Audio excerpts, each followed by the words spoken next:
4 looks at this. Jessica continued with her research. She calculated that 3,250 people in Victoria have a phone.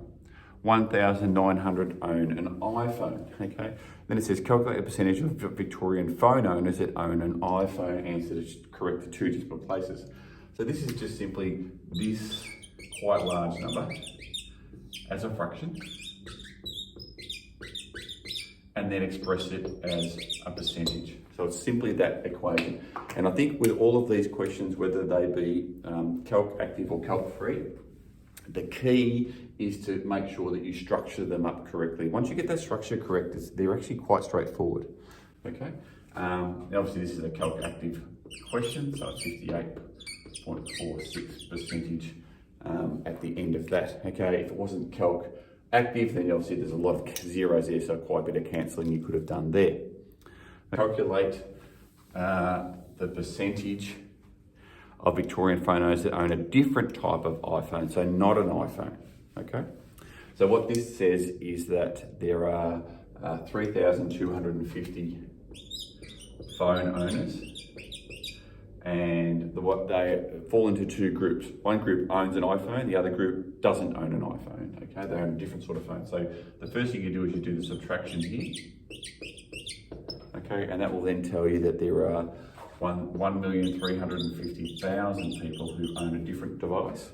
And then we want to do the same as we did in part A, and we want to express that as a percentage of the total number of people who own phones. Okay, so 1,350,000 over 3,250,000 multiplied by 100 over 1, and that'll equal 41.54%, which you can work out on your calculator, and obviously calc-free, quite a bit of cancelling you could do there to work that out. The other way you could have calculated that answer would be if you took the idea of 100% and you took away your answer from part A of this question, which was 58.46%, and that would give you that 41.54% as well. So you could have used the answer from part A to work out part B. So two ways of calculating the part B answer. Question 5 says Jessica finds a cheap 128 gigabyte iPad online for $499. However, the price doesn't include GST, which means you've got to add that 10% of the cost into it. So the easiest way to do this with a calculator would be to go that it's basically 100% plus 10% equals 110%. So that equals 1.1. So on your calculator, you would simply have to do 1.1 multiplied by $499, and that will give you the price including GST, which is $548.90. If you wanted to, you could find 10% of $499 and then add that on to $499 to get the same result. Both answers work out the same. Part B looks at the idea that Harvey JB sell their 128 gigabyte iPad for $599. That includes the 10% GST. What that tells you is that the $599 is equal to the 100% of the original cost price, or selling price rather, plus the 10%, okay? So we know that that $599 is equal to 110%, okay? Which we can then go $599 divided by, and this becomes 11, okay?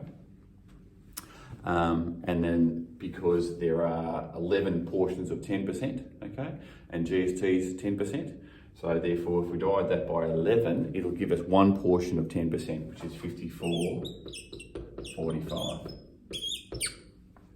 And then part C of this question says, what's the cost of the iPad without the GST? So that's quite a simple question in that it's just the $599, take away the 54.45 equals 544.55 dollars.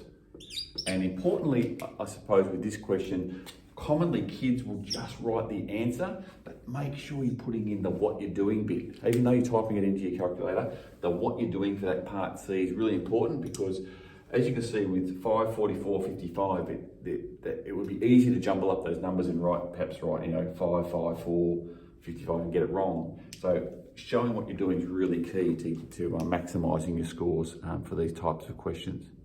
Okay, question 6 has Jessica paying $426 for her old iPad, and then she sold it for $52. Calculate the percentage loss Jessica made on the sale of her old iPad, answer to 1 decimal place. So first thing, let's work out what the loss is. So it'll be 426, take away 52. Okay, so she made a dollar value loss of $374. Okay, we then want to express that as a percentage, 374 of the original price, the cost price, 426, and then multiply that by 100/1 to turn it into a percentage, and it tells us that she made an 87.8% loss on her iPad purchase.